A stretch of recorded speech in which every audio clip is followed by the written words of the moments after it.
Welcome to Film Talk Weekly Radio. This is your guest host, Castle Searcy with the Santa Fe International Film Festival. Today we are here with Jared Kirchheimer, a filmmaker. The film is Say Her. And Jared, am I saying Kirchheimer right? Yes, it's a very hard name. You got it right the first time. Okay, great. And you're in Chicago right now? Yeah, thank you so much for having me, Castle. I really appreciate it a Yeah, lot. thanks for being here. So give us like a preview of what Say Her is about, and then we'll get into, your origin story and more about the film. Sure. So Say Here, it's an interesting little flick. We came up with an idea uh about an over-the-hill weightlifter who's way past his prime, but he's always had this dream to become an Olympian. And through the help of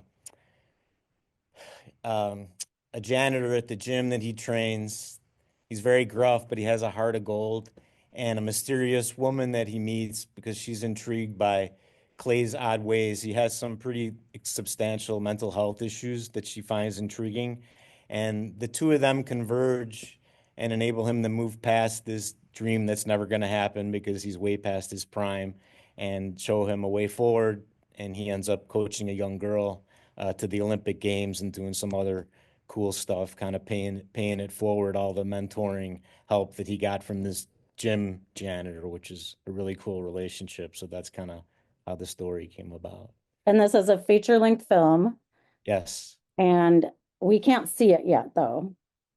No, we've had some test screenings at Landmark at the Glen, which is a really cool theater in the Chicago area, and we've had some great feedback. But we're working on getting a distribution deal. It's a small film, so it takes time to Right. get it out there. But we're enjoying the journey and really appreciate you and all of our other partners giving us a chance to talk about it, and it's been cool. Yeah. So why don't we start with you? Like you're from Chicago? Yeah. Okay. Grew up in Chicago. I always wanted to get into the arts. I saw Willy Wonka and the Chocolate Factory as a real small kid, and I just fell in love with movies at that point, and I always wanted to get into the arts, but I didn't really have the composure. I had like a lot of angst and like high energy stuff that had to get taken care of through sports, so I didn't really do theater in Okay. school.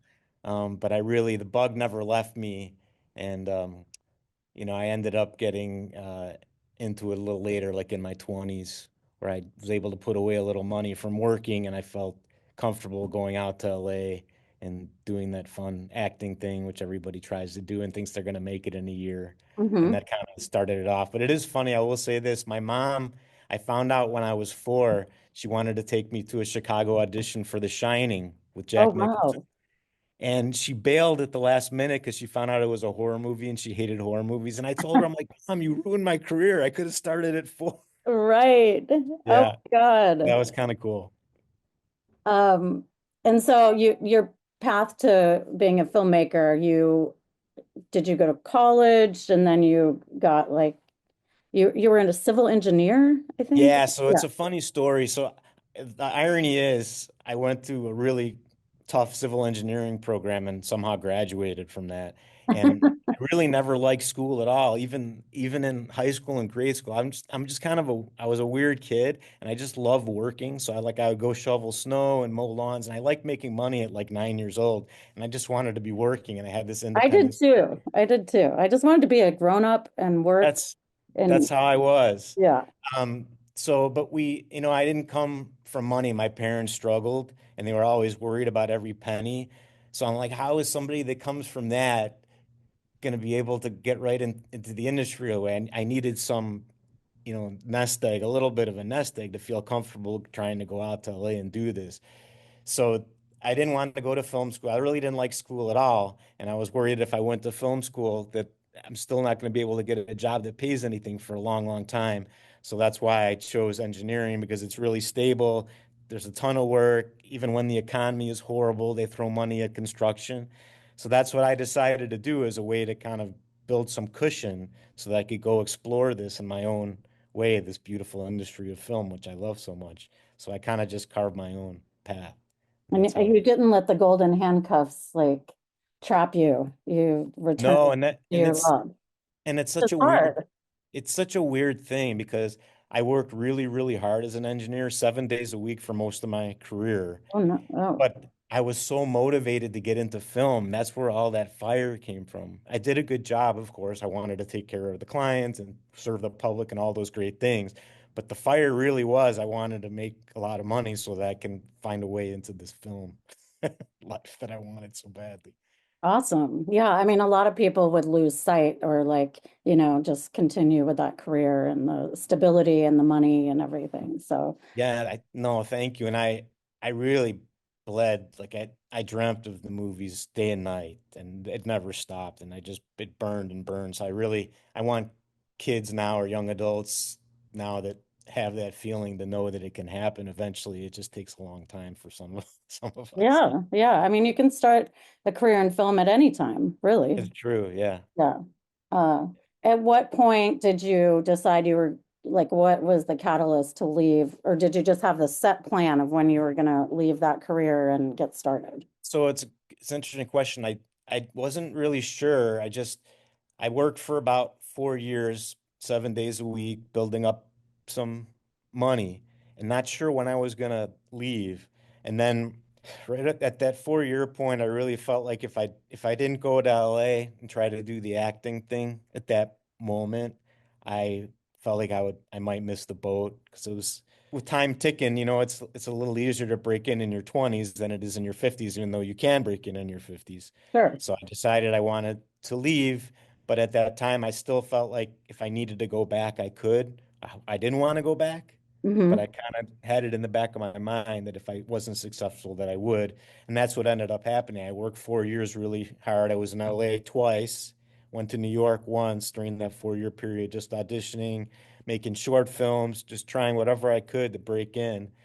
And then once I hit that 4 year point, pretty much all the money I had saved up from engineering was gone, and I had to make a decision. So I did go back. But this time when I went back, I never left it. Like I was still writing scripts on the side at night and on the weekends, and I was still trying to raise money for projects. But lo and behold, 20 years passed by, and none of those projects got funded. And I reached the point again where if I said, if I don't do this now, I'm going to be in this career forever. I'm going to retire as an engineer and I'll never make a movie. Hmm. And when I left the second time, which was in end of 2022, I said, there's no way I'm coming back. I'm going to make films and that's all I'm going to do, or I'm going to be put in the ground. And Uh-huh. Uh-huh. I'm sorry to be so blunt, but you have to get to that point. Right. And that's kind of where I was. So it's been a fun ride ever since I left. And so you're back in Chicago now. Like, talk about like what LA was like your first time out there.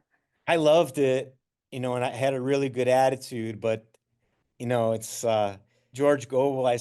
He said once on the Johnny Carson show, "Did you ever feel like the world was a tuxedo and you were a pair of brown shoes?" And that's that's how I felt after being out in LA auditioning and being so excited about working and taking acting classes and just being so thrilled with it. And nobody was taking me seriously and nobody was interested in what I had to offer.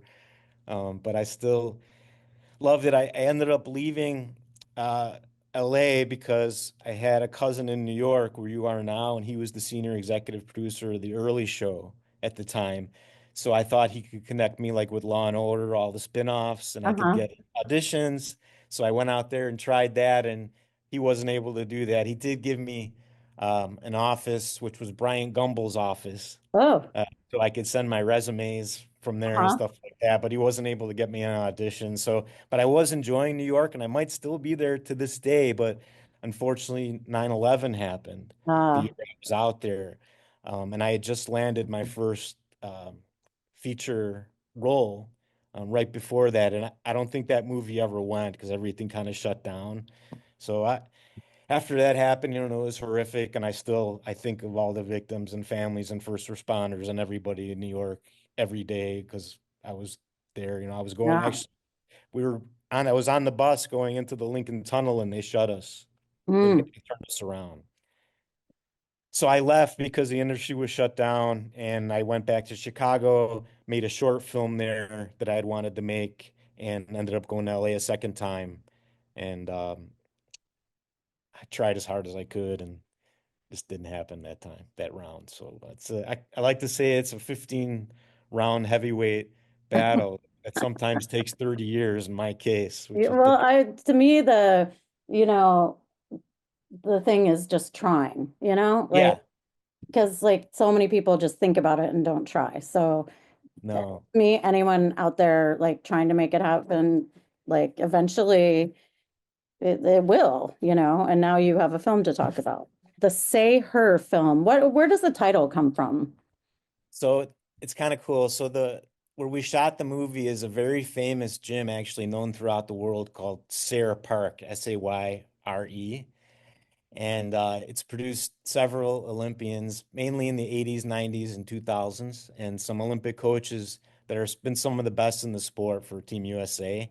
So it was really cool to get a chance to film there. It's in a Chicago Public Buildings district, so it was hard to get a permit, and the Hmm. hours were really restricted, but it was cool to shoot there. So that's kind of Say Her is kind of a play on Sarah, Okay. and it's also there's two very wonderful female actors in the movie, Becca Morello and Violet Sue, and they kind of converge upon Clay, the main character, the protagonist that I play, and kind of bring him to his destiny, which is to coach a young woman, Violet, to the games, and also mentor and tutor uh, kids, and that's kind of where he ends up finding his destiny after so many years of not making it to the Olympic Games and trying to get there on his own.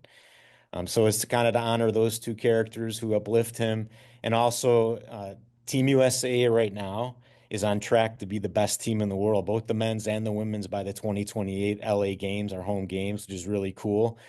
And I wanted to honor the the, the Team USA women's team because they're really, really powerful right now. So that was another reason I called it Sarah. Okay.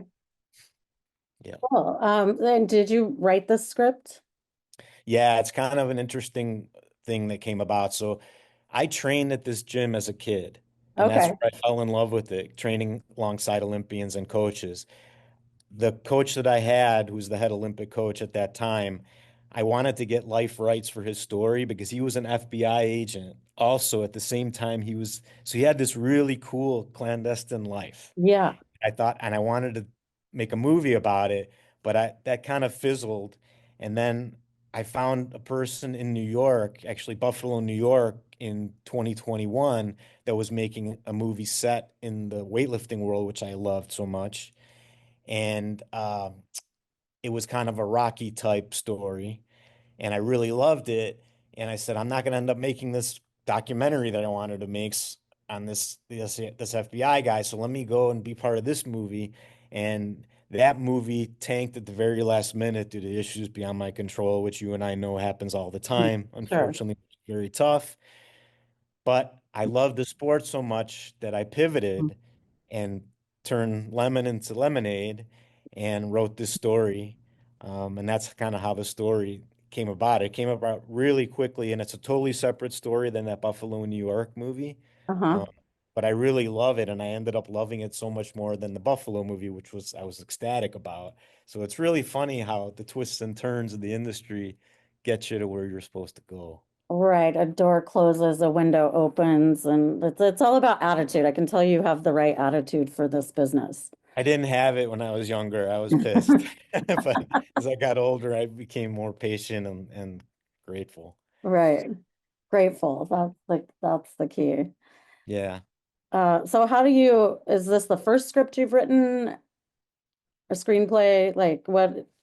So I had a screenplay that, to be honest, I wrote it, started writing it in 95 and rewritten it 100 times, had some co-writers help me write it. In fact, one of the co-writers, Andy Lauer, who was a star of Caroline in the City in the 90s, which was a pretty fun comedy Mhm. show.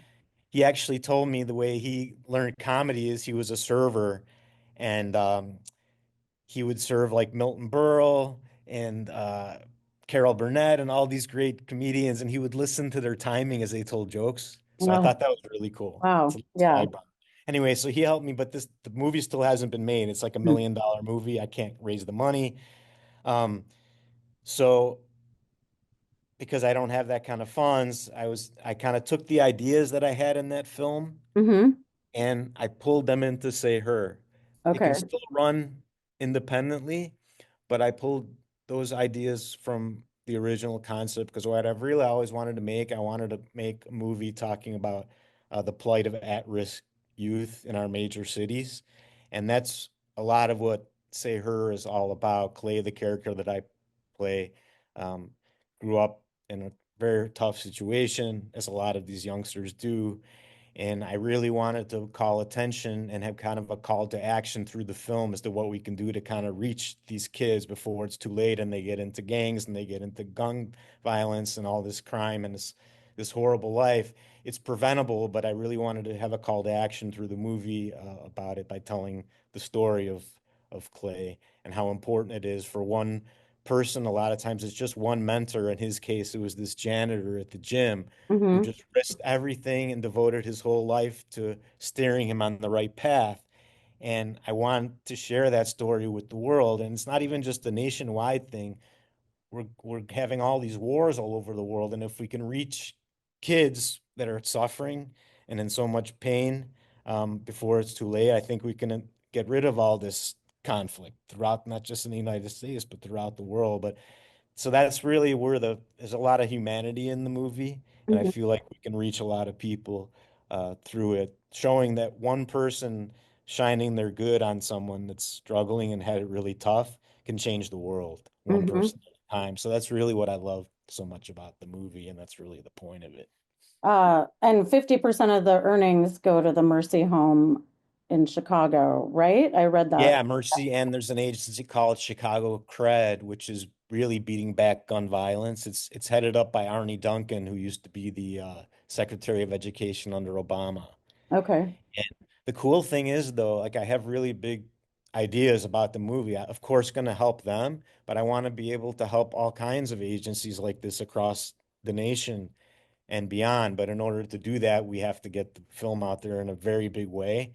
And I'm Mm-hmm. really patient about it. I'll do what I'm in it for as long as I have to be in it to get the word out. And thankfully, to you and a lot of other partners that are really helping us do that, we feel really strongly that we can get this out there and have a lot of fun with it and entertain and say important stuff and eventually make money. That's the whole point, to be able to help others. Mm-hmm.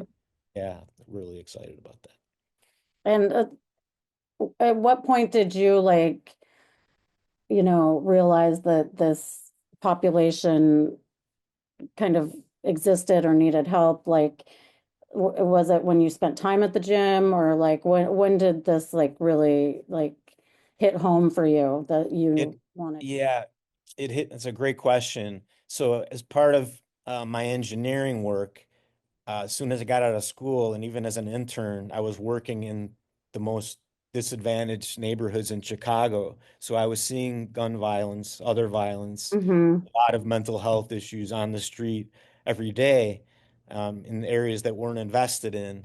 And that hit me because I could have been born 10,000 years ago, and I know that we're all family, no Mm-hmm. matter what religion we are, what race we are, what ethnicity we are, we're all family. And it hit me to the core, like as if I was watching my own brothers and sisters being killed and their blood spilling on the street. So I saw that and I wanted to do something about it. And that was 30 years ago. And I'm frustrated that it's taken this long, but I'm grateful that I'm finally here now to be able to talk about it. Because every year when I'd watch the news and I'd see all these people dying in the streets, I took responsibility for that. It's people say, why would you do that? But I do. They're our brothers and sisters, and we're not doing enough. I mean, I give all the credit to the police and all the great organizations that are out there right now, but they need help.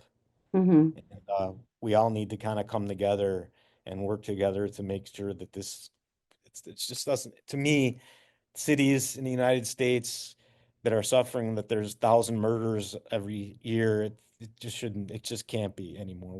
It has to stop. And that's why I've been so passionate about it all these years. Here you are making films, nevertheless. And I know it takes a village, it's not just you that makes the film. Like, Tell us about like some of the people involved in this project. Yeah, so it was one lucky break after another. I found a guy by the name of Mike Simchick who is so talented as he's a director in his own right and a producer. On Say Her, though, he was just involved as a camera person and editor, but his work is so amazing. In fact, it's so amazing that Paul Lisnick, a veteran reporter at WGN here in Chicago, said that his work was Academy Award level. That's how impressed he was. So I found him because the cinematographers I knew, the big time cinematographers that worked on huge movies in LA, they're kind of all semi-retired and nobody was returning my phone calls. And I found Mike in Chicago locally and we met for coffee and he understood what I was trying to do and he was just a really great guy. And he came up with the entire shot list because he's a director. He had so much experience. He had more experience making movies than I did. And he was such a great partner and tremendous, tremendous effort by him. I was so grateful to have him. Another person I want to mention is a dear friend of mine by the name of Freddie Saldone. He actually was a SAG actor for many years, was on like 30 primetime shows and movies, really talented in his own right as an actor. And he's also an incredible musician. And he provided 5 tracks for the soundtrack of the movie. And every one of us gets, even our favorite song by any major artist in the world, you get tired of it Hmm. and you need to take a break. With Freddie's songs, I've listened to them hundreds of times. They're so hypnotic and they're so indicative of what it is to be um, like an unsung hero underdog in this world, which is what our movie is about. Hmm. And his music is insane, and I'm so excited for people to know who he is. I mean, there's people that know who he is now, but I Hmm. told him you better hide once this movie comes out because Uh-huh. everybody's going to be coming for you. Your music is so good. Yeah. And, I'm really excited to showcase him. David Robbins was another huge lucky find. When I was on the East Coast doing the acting thing. My roommate that I was living with, and we were living on the floor basically. We had no bed. We were just sleeping on sleeping bags on a wood floor. Yeah. He ended up going to LA and being neighbors with David Robbins, who is Tim Robbins' brother. Okay. And David scored the Academy Award winning Dead Man Walking with Sean Penn and Susan Sarandon that Tim directed. And they became friendly. So George introduced me to him. My friend George introduced me to him, and he came and scored Say Her. Oh, It's awesome. Yeah. so incredible. And he's Yeah. brilliant. So just to have him is so cool. And our actors, Violet Sue, Becca Morello, Randy DeBoer, Sarah Sue has a cameo as Violet's mom. Violet plays the young actress in the movie and they were just all so talented and just so giving and so willing to help because it's a small project. Everybody kind of wears multiple hats. They help with the lighting and sound and all kinds of stuff and Sure. such great sports. And we just had this incredible, happy, small family. Uh-huh. And I'll never have a film set like that again. It was just so loving and supportive and just we all this movie doesn't happen without any of us. Everybody's equally as important. So it was just fantastic.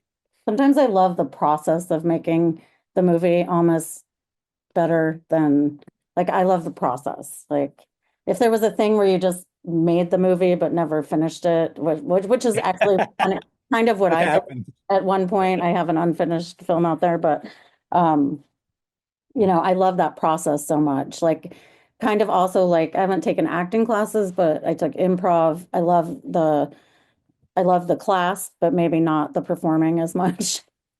Yeah, it's Yeah. it's it's it's interesting. I mean, I love finishing the movie, but it's Yeah. it's it's fun making it so It fun. is.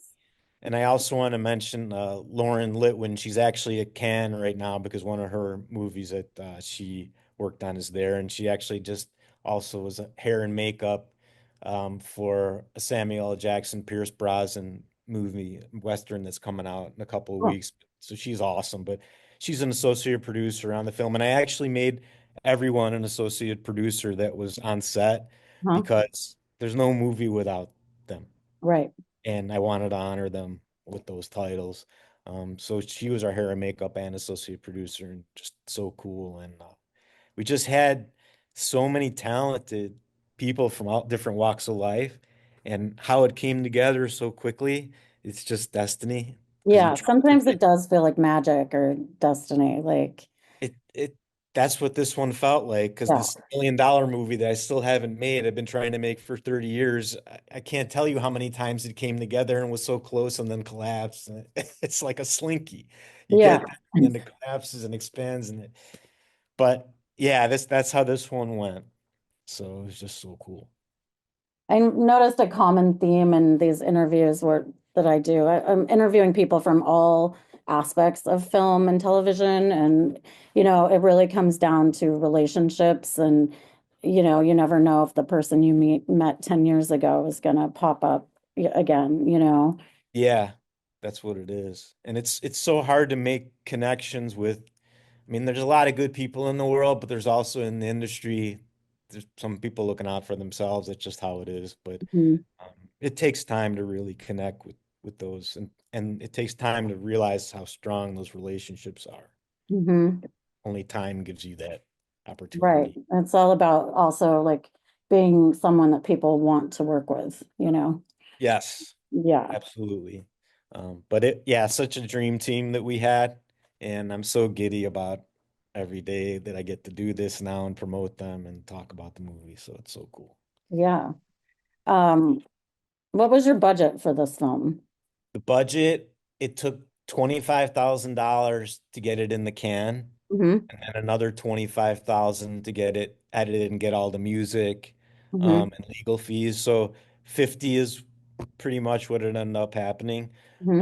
There'll still be a little bit more once we get a distribution deal because I have to negotiate some more music rights. I have temporary rights for some of the bigger songs. We use some cool Sinatra songs Okay. in the movie.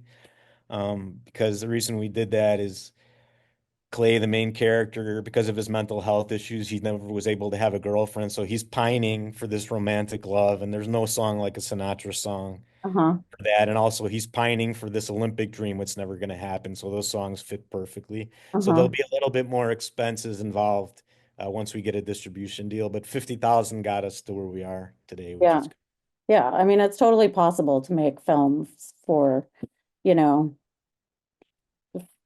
probably for any amount, really, if you use your resources and get creative working. Absolutely. And then to get a camera person, an editor like Mike, who got this Mm-hmm. Academy Award level work comment, Mm-hmm. that's freak luck. I mean, that's just insanity. It's so cool we have that now Mm-hmm. out in the world that they said something like that about our $50,000 movie. So Mm-hmm. it's so awesome. And you acted in the film as well. I did, and that actually So that wasn't you're supposed the to be the main case. Yeah, character. I Yeah. am. Okay. And that wasn't supposed to be the case. That this New York movie, uh, that tanked. I felt really bad for the lead actor in that and the director, and I offered them both jobs to come work on this, and they decided that it was better if I did both roles, and that worked out to be the case. But I didn't intend to act in it, but I'm so glad that I did because the story is so near and dear to me. And I felt like I was able to bring the most authentic performance. And people are saying that they're like, I don't know any A-list actor you could have put in there that could have been as authentic just because the story is so personal for you. Mm-hmm. So I'm Mm-hmm. glad it unfolded the way that it did. Yeah. Magic again. Yeah. What advice do you have as someone who stuck with it all these years? Like advice or uh anti-advice, what would that be? Like pitfalls, like what would you Uh, say to the kids out there? yeah, and that's a really important We're question. not kids, people who, decide to do it and whenever, Yeah, follow your dreams.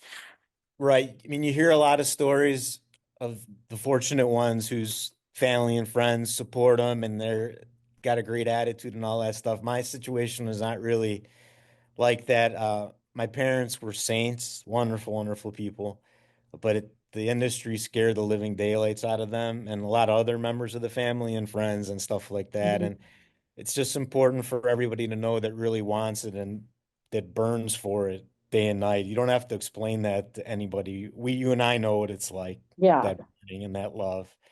But anyone that can't understand it, you don't have to explain it to them. And there's going to be times where it really feels like it is just you, against the world. You have no family support, no friend support. They all love you, but they're scared out of their mind for you, Hmm. that you're going to end up on the street. And it's just important to know that no matter how long it takes, whether it's 10 years or 30 years, there's a spot for you. Um, I remember when I first left engineering to try it full time, there was a book that said, make sure you get a survival job while you're doing it. And I'm like, I don't want a survival. I just had a survival job, Hmm. but it is important even while you're doing it, just so you don't run out of money like I did. Hmm. You can find some way to survive. My problem was that I'm not a good waiter and I'm not a good bartender. Ah, yeah. Those are I those know. can really work out if you're working in the film industry. Yeah. Yeah, but it is gonna sometimes feel like it's you against the world and you're all by yourself. But I just want to tell everybody to just hang in there and there's a light at the end of the tunnel. But it's dark. I mean, I'm really joyous, so joyous about it now and so grateful for every single thing. But the reality is we all know people that have committed suicide because they didn't make it in this business. And those that haven't committed suicide, some of them are so mentally hurt for the rest of their lives because of so much rejection. And I really want to know that I wanted everyone to know that's been through that, that we carry with our movie, we're carrying everybody with us. It honors all those people that we've lost and those that are still here, but maybe suffering on such a deep level because it really can beat you up so bad. It's such a Hmm. hard industry.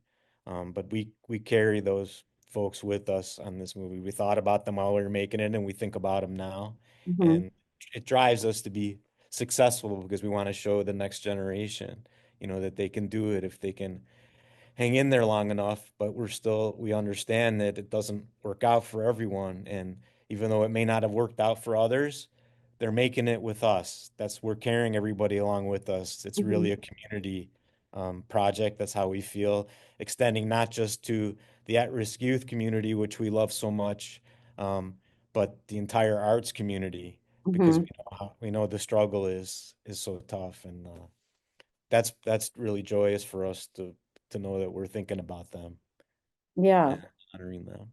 I mean, I always think like, if family and parents and teachers like, put as much effort into supporting young people in their interests rather than trying to get them to put their energy elsewhere, like it's Yeah, such a crazy thing. Like, don't do what you love, like, or that you're passionate about, like do this, focus on this other thing and give all your energy to that. It's like, what if, like with Violet Dempsey, who I interviewed last week, like right, to see her parents be so supportive, of her career all along, knowing that probably these people it's gonna pop up again. You can only suppress anything so long before it comes up again. And right, either you'll be depressed about it, that you didn't do it, or regret, or, right. And I you'll, love that interview. Violet's so talented, and thank you so much for that beautiful interview with her. And yeah, and the thing that a lot of people don't want to talk about because it's hard to face is so you're facing your own insecurities trying to get into a business that's tough. No matter how confident you are, there's always a part of you. It's sure. just human nature that's insecure about it. So you're battling that, and then you're battling the insecure, even if they're not spoken from family or friends, you Mhm. can feel it.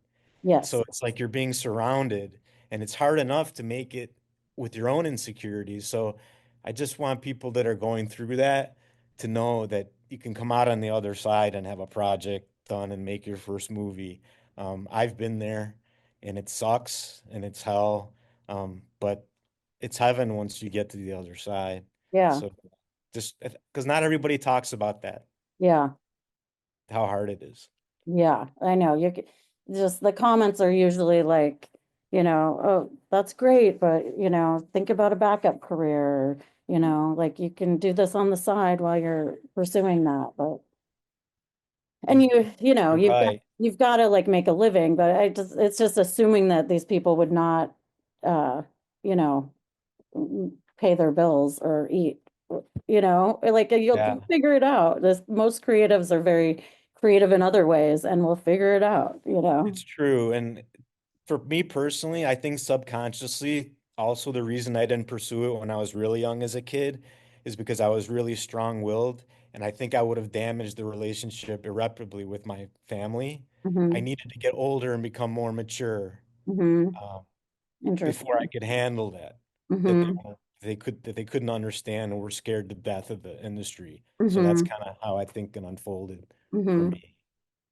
But I'm glad I made that choice because I had an amazing family and I would never have wanted to hurt them in Yeah. that. So I'm glad it Yeah. worked the way it Well, did. it worked out. You're doing the thing you love. And is this your main job right now? Absolutely. Yeah, I've actually always had in my mind that even if it takes until 2028 to get this movie in the theaters, I'm Mhm. all in because that's when the LA Olympic Games is coming and we have Yes. this amazing Olympic team and that'll be perfect. I wanted to get in Huh? the theaters before, but I've always had in my mind that just stay with it until 2028 if you have to. Hmm. Yeah, that's a great Yeah, timeline. yeah, so pretty much all my days is building social media, and it's hard. I was never on social media before. So Hmm. I'm working all day and night trying to bring followers, and I'm so grateful for every single one, but it takes time. And then just battling to get more and more press on TV, both locally and nationwide, to talk about the at-risk youth call to action and all the other cool stuff Hmm. along with the movie. It's a full-time job. It doesn't pay, unfortunately, but I worked 7 days a week for many, many years to put myself in a position where I could fight Hmm. um, until the money starts coming. So I'm really Yeah. grateful for that. Yeah. I mean, it's something a lot of artists deal with. Like, not only are you the creator and the artist, you also often have to be your own marketing, social media, Yeah, business person, doing contracts, all negotiating music rights, like all of, you know, you right. have to Thanks be for a business recognizing. person too. Also, Yeah.